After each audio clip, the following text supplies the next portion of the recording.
It's been 6 months since I started working the night shift at Walmart. 6 months of following rules that make no sense. 6 months of seeing things that shouldn't exist. 6 months of wondering if I'll make it to morning. I didn't want this job. I needed it. My rent was 2 months overdue, and my landlord's patience had worn thinner than the walls of my crappy apartment. The now hiring sign in the Walmart window seemed like divine intervention. Third shift stalker, $14.50 an hour. Benefits after 90 days. I practically ran to the customer service desk. The hiring process was suspiciously quick. A 5-minute interview with a store manager named Dave, who barely looked at my application before saying, "You'll do fine. Start tomorrow night, 10 p.m. He slid a folded piece of paper across the desk. "Read this at home. Memorize it. Follow it exactly." I didn't read it until I got home that night. I figured it would be standard employee guidelines, dress code, break policies, how to call in sick. I was wrong. The paper contained a list of rules, typed in plain black text. No Walmart logo, no employee handbook formatting. Just a list numbered 1 through 13. Night shift rules. Follow exactly. Rule 1. Clock in between 9:50 p.m. and 9:59 p.m. Never at 10 p.m. exactly. Rule 2. Bring your own flashlight. Store-issued ones are unreliable. Rule 3. Always work in pairs after midnight, except in the garden center. Never enter the garden center with another person. Rule 4. If the PA system plays music between 2 a.m. and 4 a.m., proceed immediately to the break room until it stops. Do not hum along. Rule 5. Avoid eye contact with anyone wearing a blue vest without a name tag. Rule 6. If you see a customer after 1 a.m., notify a manager immediately. Do not approach them yourself. Rule 7. Some shelves may appear to extend beyond what seems physically possible. Stock only what you can reach without stepping into the shelf. Rule 8. The employee restroom near electronics is off limits between 3:13 a.m. and 3:27 a.m. Rule 9. If you hear someone calling your name from the storage area, ignore it unless you can see the speaker's face. Rule 10. Should you encounter shopping carts arranged in a circle, do not disturb them and notify management. Rule 11. The frozen food section doors sometimes show reflections that don't match the room. Ignore these and continue working. Rule 12. If the lights flicker 3 times in quick succession, stand completely still until they stabilize. Rule 13. Never, under any circumstances, acknowledge the night janitor who whistles. He is not an employee. I laughed when I finished reading. This had to be a prank they played on new hires, some weird initiation ritual. But I needed the job, so I decided to play along. My first night seemed normal enough. I clocked in at 9:55 p.m., remembering rule number 1 without really thinking about it. Dave introduced me to Miguel, who would be training me. "You read the rules?" Miguel asked while showing me how to use the pricing gun. "Yeah," I chuckled. Pretty funny stuff. Miguel's expression didn't change. "Follow them. All of them." "It's just a joke, right? To mess with the new guy?" Miguel stopped what he was doing and looked at me with an intensity that made me take a step back. "Listen carefully. I don't care if you believe me now. You will by the end of the week. Those rules, they keep you alive. Break one, even by accident, and..." He shook his head. "Just don't." I wanted to press him for details, but a manager called him away to help with a pallet of laundry detergent. The rest of my first shift was uneventful. I stocked shelves, broke down boxes, and tried to ignore the occasional weird noise from the ceiling. It wasn't until my third night that I witnessed something that made me start taking the rules seriously. I was working in the cereal aisle around 1:30 a.m. when I heard the distinct sound of shopping cart wheels. Looking up, I saw an elderly woman slowly pushing a cart near the end of my aisle. She wore a nightgown beneath a heavy winter coat, despite it being August. Rule number 6 flashed in my mind. If you see a customer after 1 a.m., notify a manager immediately. Do not approach them yourself. I reached for my walkie-talkie, but before I could call for a manager, Miguel appeared beside me. "Ma'am, I'm afraid the store is closed," he called out, his voice steady but tight.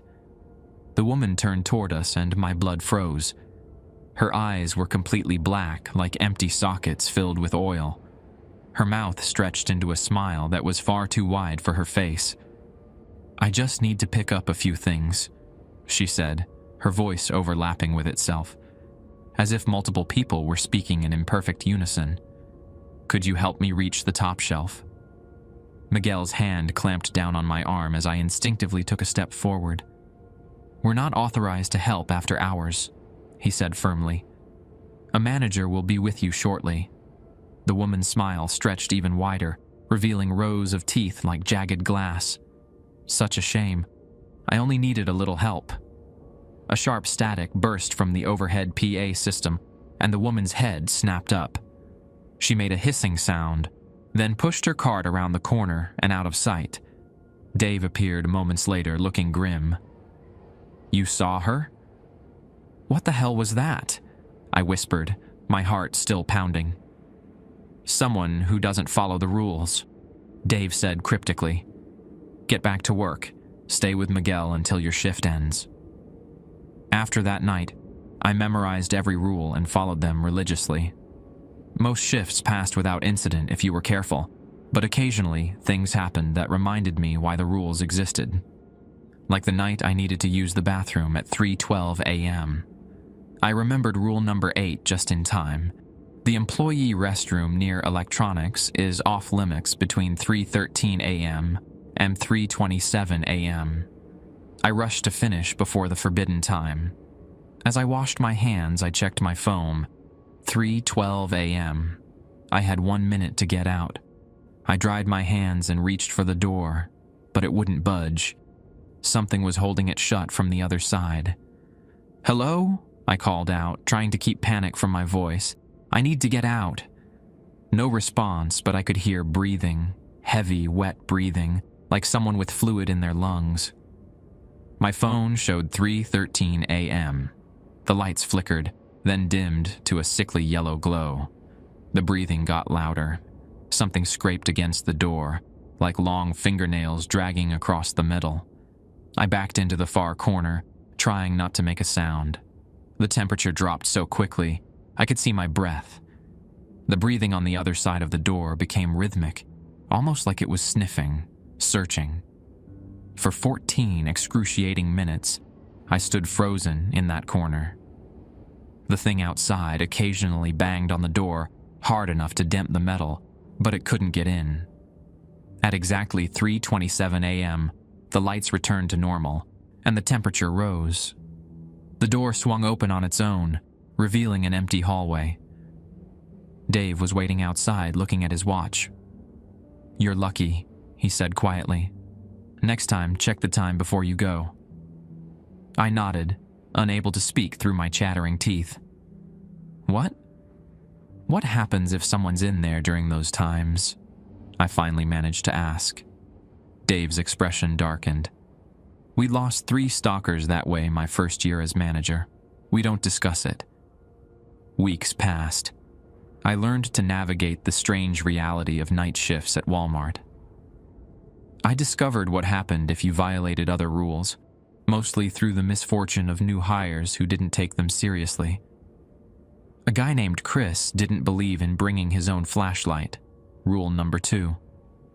The store issued one he used went dark while he was checking inventory in the back room. We found him the next morning, huddled in a corner, his hair turned completely white. He couldn't speak, couldn't tell us what he'd seen.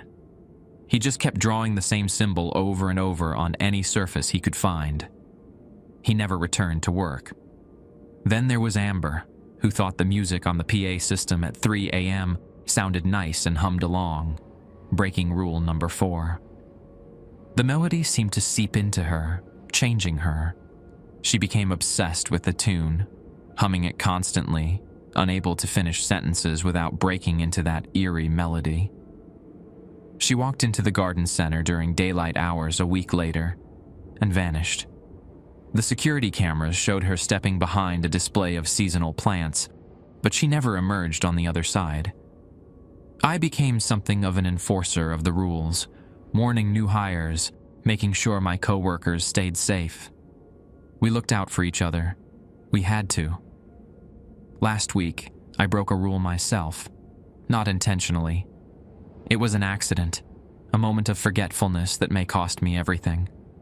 I was working late, restocking the soup aisle, when the lights flickered 3 times in rapid succession. Rule number 12, if the lights flicker 3 times in quick succession, stand completely still until they stabilize. I remembered the rule, but I was in the middle of placing a can on the shelf, and my body's momentum carried the motion forward. The can clinked against the shelf as the lights stabilized. It was just a small movement. Barely anything. But rules are rules for a reason. For a moment, nothing happened. I breathed a sigh of relief, thinking I'd gotten lucky. Then I noticed the soup cans began to vibrate, all of them, up and down the aisle, rattling against each other with increasing intensity. The sound of metal striking metal grew to a deafening crescendo, then stopped abruptly. In the sudden silence, I heard a soft thud behind me. I turned to see a single can of chicken noodle soup rolling slowly across the floor, coming to rest at my feet. I didn't remember that can falling, and it wasn't one of ours. The label was slightly wrong, the colors inverted, the text in a font we didn't carry. Dave found me staring at it and immediately dragged me away.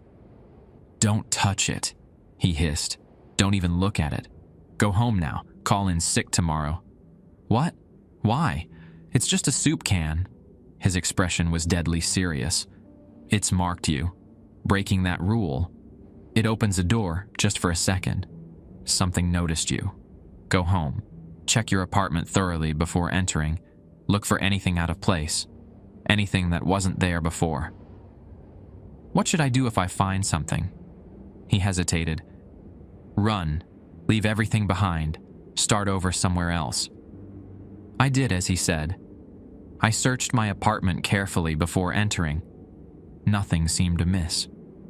For 3 days, I called in sick, jumping at shadows, sleeping with the lights on. Nothing happened. I began to think Dave had overreacted. But this morning, I found it. A can of chicken noodle soup sitting in the middle of my coffee table. The colors on the label inverted. The text in that wrong font. I didn't put it there. I live alone and my doors were locked. As I stare at it now, I can swear the can occasionally vibrates, just slightly, like something inside is trying to get out. Sometimes, when the room is completely quiet, I can hear a faint whisper coming from inside the metal cylinder. It knows my name. I'm writing this as a warning. If you ever work the night shift at Walmart or any retail store with strange rules, follow them exactly. No matter how silly they seem. No matter how small the infraction might appear. Because the rules aren't there to control you. They're there to protect you. I'm leaving town tonight. I don't know if it will help, but I have to try. If I don't update this post in a week, well, let's just say I've been applying for day jobs only. And if you ever see a can of soup with an inverted label, for God's sake, don't touch it. Don't even look at it directly. It might notice you too.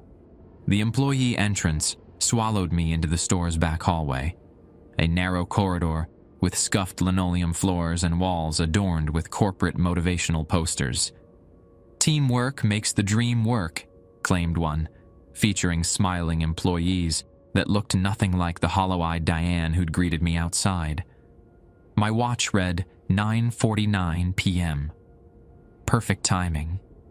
I headed to the time clock, a battered machine mounted on the wall near the break room. Diane was already there, punching in her employee number. 9:51. she announced to no one in particular, then stepped aside from me. I approached the time clock, typed in the employee ID Lloyd had given me, and pressed enter. The digital display flickered, then showed 9:52 p.m. A sense of relief washed over me, though I couldn't explain why following rule number 1 felt so important. Good, Diane nodded. You'll be with me tonight. Training. The break room door swung open, and a heavyset man with thinning hair and the manager's vest approached us. The name tag on his blue vest read, Lloyd. Marcus, he acknowledged with a curt nod. I see you've met Diane. She'll show you the ropes tonight. His eyes darted to the time clock. Good, you remembered Rule 1. About those rules, I started, but Lloyd raised his hand, cutting me off. Just follow them. Questions come later, if at all. He checked his watch. It's almost 10. The others will be in soon. Diane, start him in dry goods. Aisle 7 through 12 inches. With that, he walked away, disappearing through a door marked Management Only.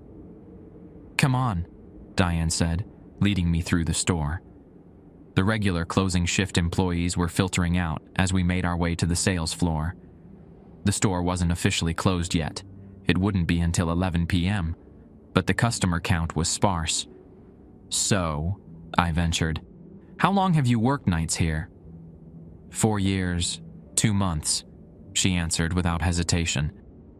Before me, they went through 6 night stalkers in 3 months. High turnover? Diane's laugh was dry and humorless. You could say that. We reached a line of pallets stacked with boxes.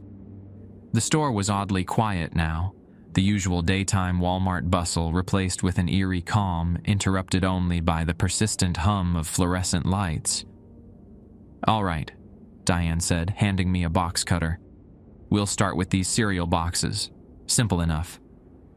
I took the cutter, noticing how Diane's left hand was missing the pinky finger. She caught me staring and flexed the maimed hand. Rule 7, she said quietly. Learn that one the hard way. Before I could ask what she meant, a voice crackled over the PA system. Attention Walmart shoppers. The time is now 11 p.m. and our store is closed. Please bring final purchases to the front registers. Now it begins, Diane muttered. For the next hour, we worked methodically, unpacking boxes and stocking shelves. Diane showed me how to use the pricing gun, how to break down cardboard, where to stash empty pallets. Basic retail stuff, almost normal. At midnight, the overhead lights dimmed slightly, transitioning to what I assumed was the store's night mode.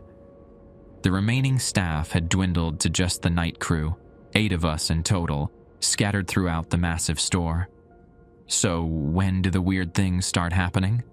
I asked, jokingly, as I shelved a row of cereal boxes. Diane didn't smile. They already have. You just haven't noticed yet? I was about to ask what she meant when I realized the cereal aisle seemed longer than it had been a minute ago. I looked down the row of shelving and the far end seemed to stretch beyond what was physically possible, given the store's layout. Diane, I whispered, is the store bigger than it was before? She glanced up at the aisle, then quickly returned to stocking. Rule 7, she said under her breath. Some shelves may appear to extend beyond what seems physically possible. Stock only what you can reach without stepping into the shelf. The distant end of the aisle seemed to pulse, the space warping slightly like heat rising from asphalt. A box of Lucky Charms fell from my hands, clattering to the floor. Don't stare at it, Diane hissed, grabbing my arm. And don't, under any circumstances, walk down there right now. But how is this possible? My voice sounded small even to my own ears. The store changes at night, she said, her eyes never leaving the shelf she was stocking. It expands in ways that don't make sense. Don't think about it too much. Just follow the rules. A hollow laugh escaped my throat. This is insane. I'm calling bullshit on all of this. Diane's grip tightened on my arm.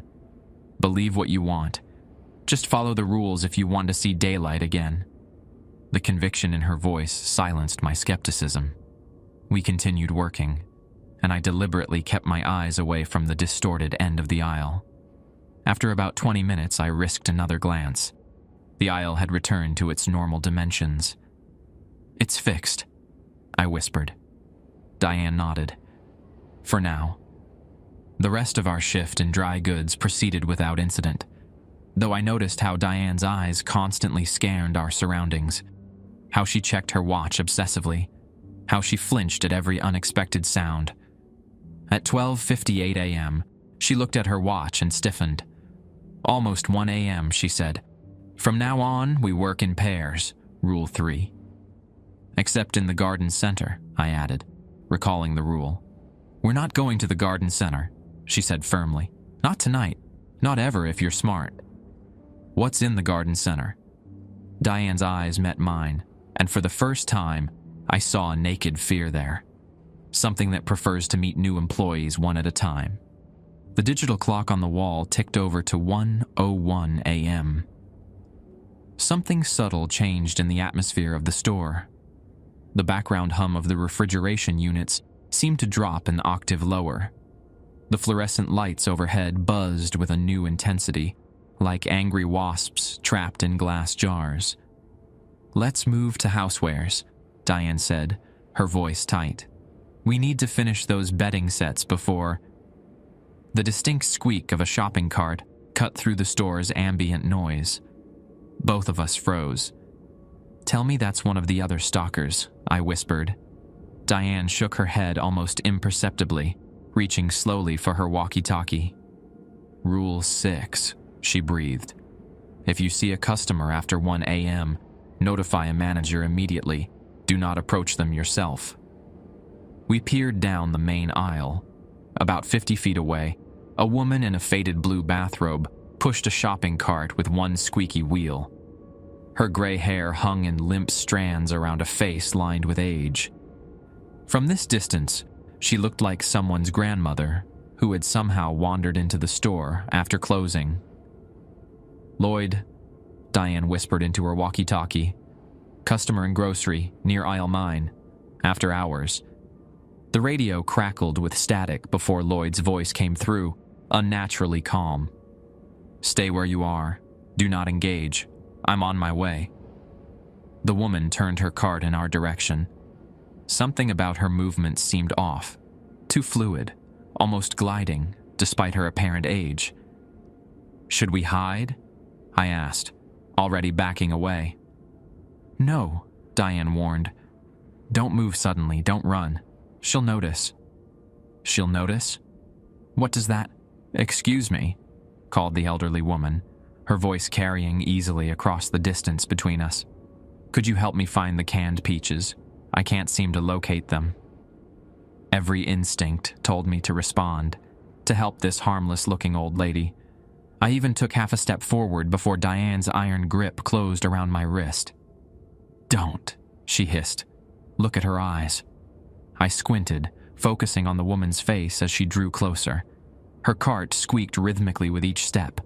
20 feet away now, close enough to see that her eyes weren't eyes at all, just smooth, uninterrupted skin where eyes should have been. My breath caught in my throat. The woman's head tilted, as if listening for my reaction. "I know you're there," she called, her voice suddenly overlapping with itself, like multiple recordings played simultaneously. It's rude to ignore an old woman who only needs a little help. My legs trembled with the instinct to flee, but Diane's warning kept me rooted in place. The eyeless woman pushed her cart closer. 15 feet now. "Last chance to help," she said, her mouth stretching into a smile that was far too wide, revealing teeth that seemed to rotate slowly in her gums like carousel horses. "I'm feeling rather hungry tonight." A loud crash echoed from the far end of the store. The woman's head snapped toward the sound, her ear-to-ear smile vanishing. Lloyd appeared from behind us, carrying what looked like a metal toolbox. "Ma'am," he called out firmly, "we've closed for the night. I'm afraid I'll have to escort you out." The woman turned back toward us, her face now a mask of fury. The skin where her eyes should have been bulged outward, pulsing. "This establishment used to be more accommodating," she snarled, her voice dropping impossibly low. "There was a time when night staff knew proper manners." Lloyd stepped forward, positioning himself between us and the eyeless woman. He set the metal box on the ground and flipped its latches. "By the old agreement, you have no right to be here," Lloyd stated, his voice carrying a strange, formal quality. "The night hours belong to your kind only by invitation." The woman hissed, a sound like steam escaping a pressure valve. "The agreements change with time, little manager. Your predecessors understood this." Lloyd opened the metal box and removed something I couldn't see from my angle. "Last warning. Leave the premises and take your hunger elsewhere." For a moment, the woman stood completely still. Then, so quickly I almost missed it, her neck extended several inches, stretching unnaturally as her head thrust forward. She sniffed the air loudly, her attention seemingly focused on me. "New blood," she whispered, her voice suddenly childlike. "Fresh meat. Does he know what he's signed up for, I wonder?" Lloyd raised whatever he was holding. I caught a glimpse of something crystalline that refracted the store's lighting into painful shards of color. The eyeless woman recoiled. Her shopping cart rolled backward, though she hadn't touched it.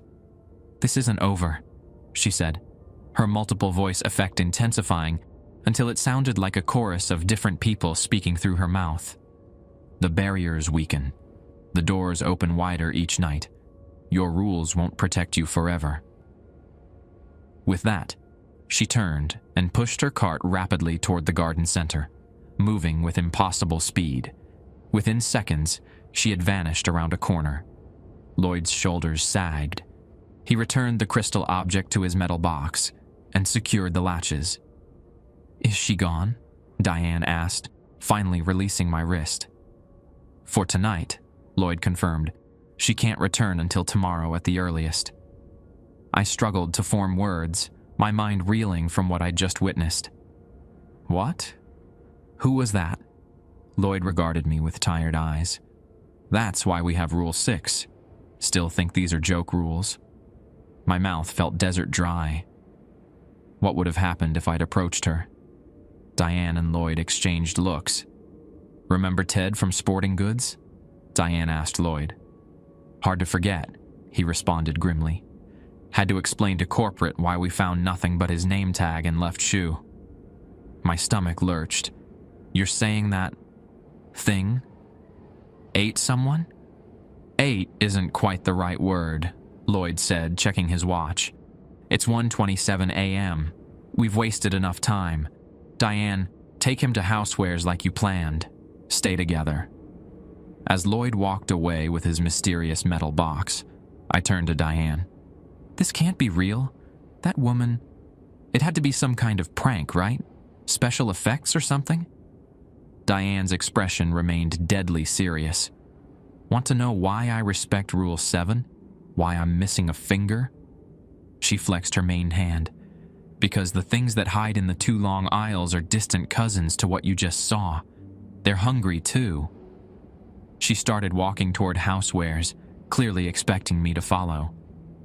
"You have a choice, Marcus," she called over her shoulder. "Believe or don't believe, but follow the rules either way if you want to make it to morning." I glanced back at where the eyeless woman had disappeared, then hurried after Diane, suddenly very aware of how many dark, quiet corners the massive store contained, and how many hours remained until daylight. Diane and I worked in tense silence for the next half hour, methodically stocking pillowcases and comforter sets in the housewares department. My hands trembled slightly as I arranged items on shelves, my mind replaying the encounter with the eyeless woman. Every unexpected sound made me flinch. "You get used to it," Diane said, noticing my jumpiness. "First night's the hardest." "How is any of this possible?" I whispered. "Those things shouldn't exist." Diane shrugged. "This store sits on what Lloyd calls a thin spot, the barrier between our world and somewhere else. It's weaker here. Been this way since they built the place in '97. As if on cue, all the overhead lights dimmed momentarily, then brightened again. Is that normal? Depends on your definition of normal, Diane replied. She checked her watch. 2:14 a.m. We should finish this section soon. A crackling sound came from the store's ancient PA system. Static hissed through the speakers, followed by a pop and a click. Then, music began to play. It wasn't the usual Walmart music. This was a delicate melody played on what sounded like a music box. A simple, childlike tune that somehow felt profoundly wrong. The notes were slightly off-key, the timing irregular in ways that made my skin crawl. Diane dropped the sheet set she was holding. Break room. Now. Her voice held barely controlled panic. What? Rule 4, she snapped, already moving. If the PA system plays music between 2 a.m. and 4 a.m., proceed immediately to the break room until it stops. Do not hum along. The tinkling melody continued as we hurried through the store. I noticed Diane had her hands pressed firmly over her ears. Should I cover my ears too? I asked, struggling to keep up with her. If you can resist humming, you're fine. I can't take that chance.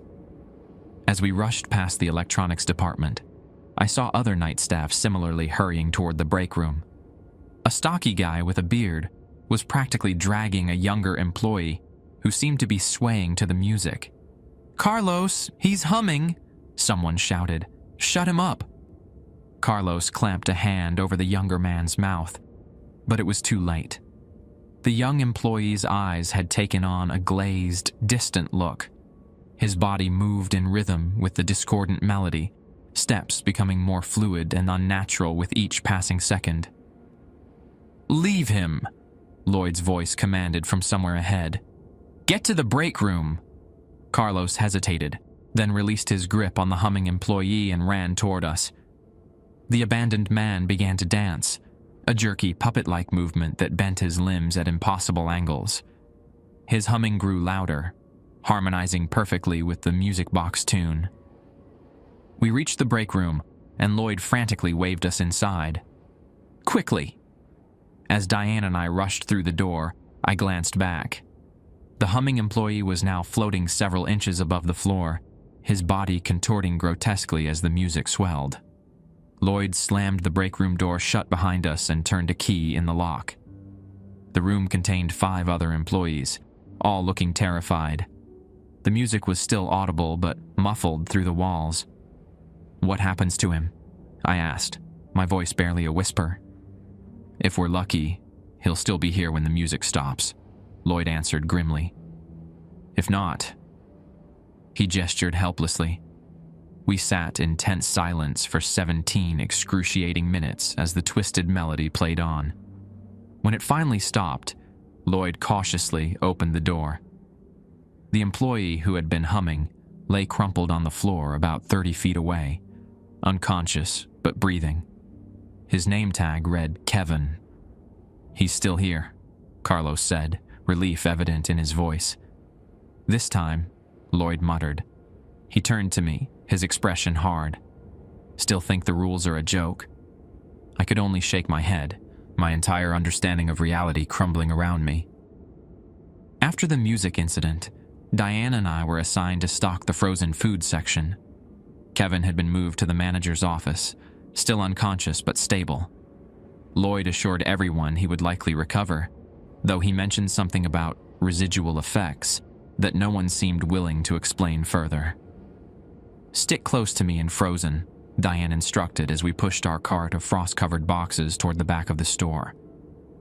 Rule 11 applies there. I recalled the rule about reflections in the freezer doors that didn't match the room. My stomach tightened at the thought. The frozen food section was eerily quiet, the only sound being the steady hum of the freezer units. The fluorescent lights seemed dimmer here, creating pockets of shadow between the aisles. We'll start with the ice cream, Diane said, handing me a box of popsicles. Remember, don't stare at reflections in the doors. I nodded, focusing intently on the products as I arranged them in the freezer case. Despite my best efforts, my eyes kept drifting to the glass doors. At first, I saw nothing unusual, just my own reflection and Diane's as we worked. Then, as I reached to place a carton of ice cream on a shelf, I noticed something odd in the reflection. Though Diane stood next to me in reality, her reflection was several feet away in the freezer door, opening a completely different door than the one she was actually accessing. My breath caught. "Diane, don't look at it," she warned without turning. "Whatever you see, it isn't real. Or rather, it's real somewhere else." I tried to focus on my task, but the discrepancy between reality and reflection grew more pronounced. In the glass, shadows moved behind our reflections, tall, elongated figures that didn't exist in the actual store. My reflection's movements began lagging behind my own by several seconds. "What are those things?" I whispered, unable to stop myself from looking. "Echoes," Diane answered tersely. "From the other side. Looking at them too long draws their attention." As if hearing her, my reflection suddenly stopped moving independently of me. It turned its head slowly, looking directly out of the freezer door glass, looking at me. Its eyes were black pools, its smile too wide for my face. "Diane," I hissed, backing away. "My reflection is—" "Don't run," she warned. "That makes it worse." My reflection placed its hand against the glass from inside, its fingers elongating until they resembled claws. Its mouth moved, forming words I couldn't hear. "Turn around now," Diane commanded. "Face the opposite freezer, and don't look back until I say so." I obeyed, my heart thundering in my chest. In the reflection of the opposite freezer door, I could see what was happening behind me. My distorted reflection was pushing against the glass, the surface bulging outward like a membrane. "Diane, it's coming through." "Keep still," she ordered, reaching slowly into her vest pocket. She withdrew what looked like a small salt shaker and unscrewed the cap. In the reflection, I watched her fling a handful of white granules at the freezer door, where my twisted reflection was emerging. A high-pitched wail cut through the air as the substance made contact with the glass. The bulging door snapped back to normal, the distorted reflection of myself dissolving like smoke. "Iron filings mixed with salt," Diane explained, returning the shaker to her pocket. "They hate it." My legs felt weak as the adrenaline drained from my system. "That thing, it was trying to replace me?" "Not exactly. More like, wear you from the inside out." Diane reopened the freezer door cautiously and continued stalking. "Happened to a guy last year. His reflection got out while he was working alone." "What happened to him?" Diane's face darkened. "They found him 2 days later in the parking lot. He was still walking and talking, but..." She shuddered. "His insides were gone, just hollow, like a suit someone was wearing." I stared at the freezer doors, now showing only normal reflections again. "How do you keep working here knowing all this?" "Double the pay of day shift," Diane said matter-of-factly. "And Lloyd's good at keeping us alive if we follow the rules." She checked her watch. 3:10 a.m. Let's finish this section quickly. It's almost bathroom time. I remembered Rule 8. The employee restroom near electronics is off limits between 3:13 a.m. and 3:27 a.m. "What happens in the bathroom during those times?" I asked, dreading the answer. Diane pointed to her missing finger. "That didn't happen on a shelf. Made it inside with 3 seconds to spare. Door caught my finger as it closed." "The door closed on its own?" "Something wanted in," she said simply. My finger was the price of being slow. After finishing in frozen foods, our shift took us to the toy department. The store seemed to have settled into an uneasy quiet after the earlier incidents. Even the lights had stabilized, casting a steady, if sickly glow over the aisles of dolls and action figures. "This section's usually safe," Diane said as we unpacked boxes of board games. "The things that come at night don't seem interested in toys." "Small mercies," I muttered, trying to ignore how the eyes of the dolls seemed to follow our movements. Just my imagination working overtime after everything I'd witnessed. As we worked, I became aware of a sound gradually growing louder, a whistled tune echoing from somewhere in the store. The melody was jaunty, almost cheerful, like someone whistling while they worked. Under normal circumstances, it would have been unremarkable. But I remembered Rule 13. Never, under any circumstances, acknowledge the night janitor who whistles. He is not an employee. "Diane," I whispered, not looking up from the shelf I was stocking. "I hear it," she responded, her voice tight. "Keep working. Don't look for the source." The whistling grew louder, coming from the main aisle that ran alongside toys. Along with the tune came the squeak of wheels, like a janitor's cart being pushed slowly along the polished floor. Every instinct screamed at me to look, to see what kind of entity could cause such fear among the night staff. I forced myself to continue arranging board games, though my hands had begun to shake. The squeaking wheels stopped at the end of our aisle. The whistling continued, but now it remained stationary. I could feel a presence watching us. "It's right there, isn't it?" I whispered, keeping my eyes fixed on the shelf before me. "Don't look," Diane warned. "Whatever you do, don't acknowledge it." The whistling changed tune, becoming a distorted version of "Pop Goes the Weasel," played at an unnaturally slow tempo. Then, a voice spoke, a rasping, wet sound that hardly seemed human. "Floor's looking a bit dirty over there," it said, the words bubbling as if spoken through liquid. "Might need a mop." My skin crawled at the sound. From the corner of my eye, I caught glimpses of a figure in what might have been a gray uniform. Something about its proportions seemed wrong, too tall and thin to be human. "Excuse me," the voice gurgled again, closer now. "I said the floor's dirty. Don't you hear me, boy?" Sweat beaded on my forehead as I fought the urge to respond or look directly at the speaker. Diane had gone completely rigid beside me, her knuckles white as she gripped a box of Monopoly. "It's rude to ignore someone speaking to you," the voice boomed suddenly, all pretense of humanity gone. The sound reverberated through the store, followed by the violent rattling of the janitor's cart. I nearly jumped out of my skin, but Diane's hand shot out, gripping my wrist painfully. "Don't," she hissed. For several agonizing seconds, the presence remained at the end of our aisle. I could hear a sound like water dripping steadily onto the floor. The air temperature plummeted until I could see my breath forming clouds before my face. Then, abruptly, the whistling resumed. The squeaking wheels started moving again, the sounds gradually receding as whatever posed as the night janitor continued its rounds. Only when the whistling had faded completely did Diane release my wrist. "That was close," she breathed. "It doesn't usually speak to new people on their first night." "What is it?" I asked, my voice barely audible. "Something old. Something that was here long before the store." Diane returned to stocking shelves with trembling hands. "Lloyd says it was trapped when they built this place. The whistling is its way of hunting." "Hunting for what?" "People who break Rule 13. She glanced at me grimly. "Last year, a new guy thought the rule was stupid, turned around and asked the janitor for directions to receive in. What happened to him?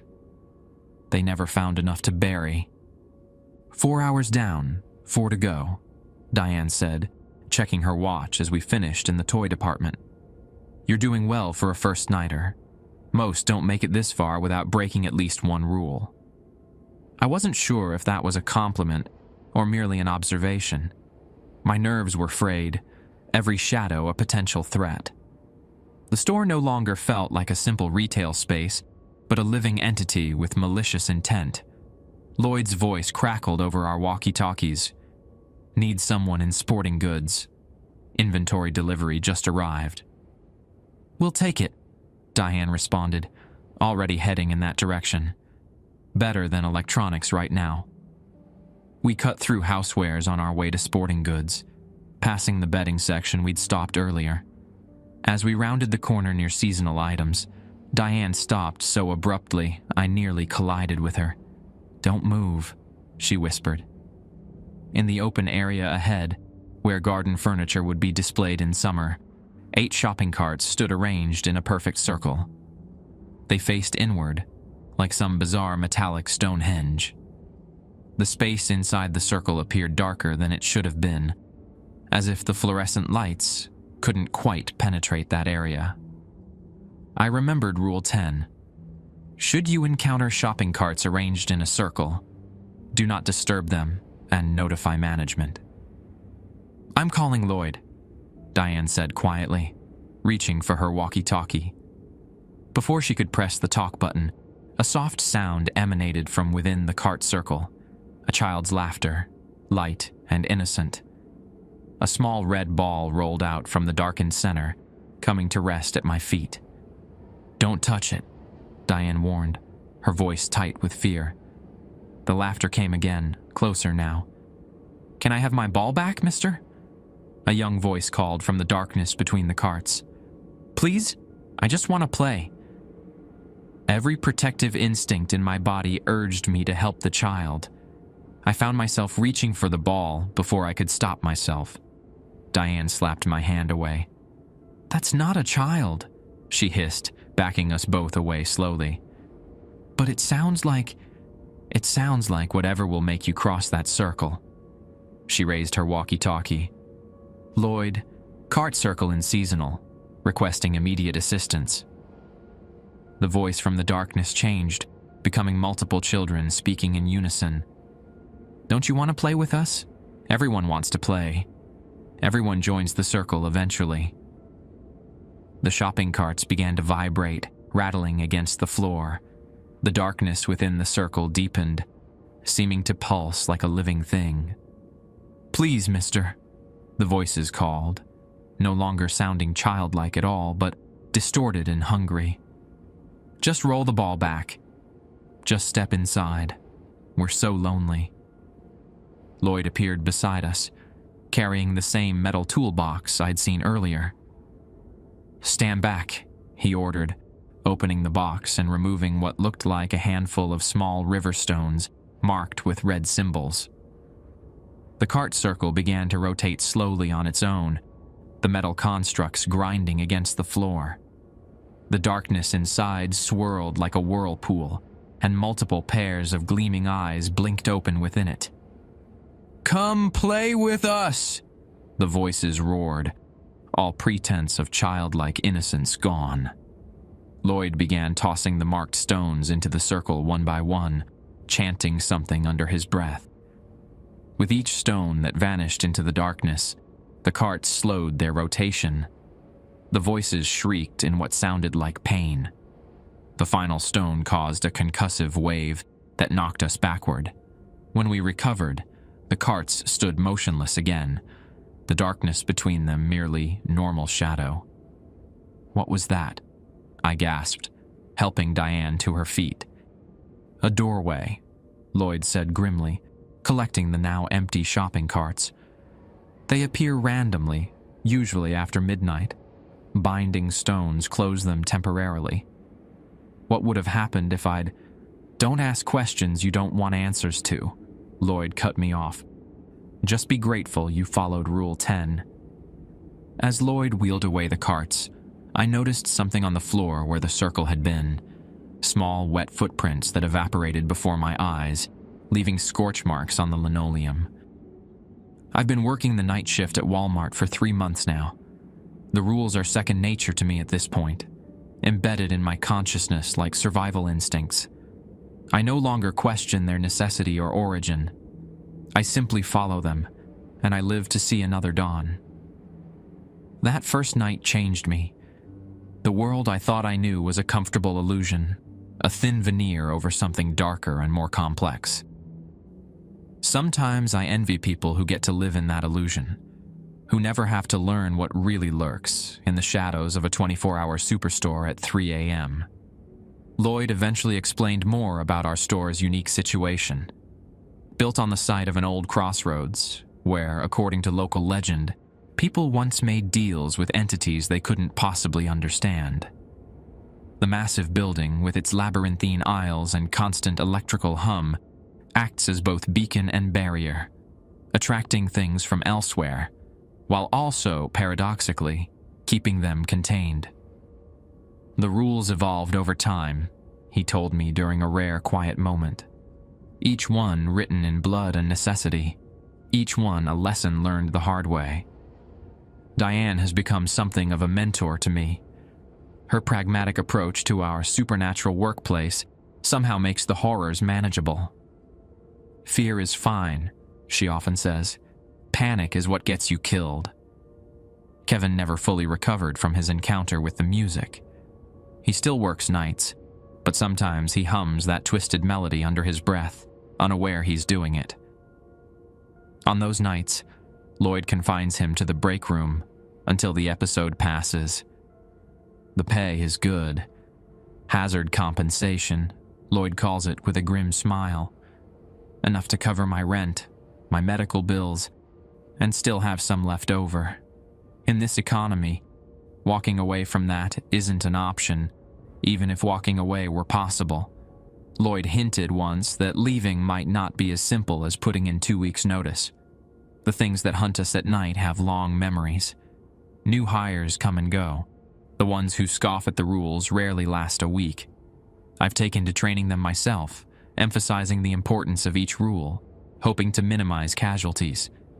Tonight, as I clock in at 9:54 p.m., never at 10, a young woman with nervous eyes waits by the time clock. Lloyd introduces her as Jamie, our newest night stalker. Marcus will show you the ropes, he tells her, handing her the familiar sheet of rules. She skims it quickly, a smirk forming on her face. Is this for real? I meet her skeptical gaze with a steady one of my own, remembering how I felt on my first night. Read them carefully, I tell her as the overhead lights flicker once in warning. Memorize them. Your life depends on it. As we walk onto the sales floor, the store's automatic doors lock behind us with a final sounding click. The night has begun.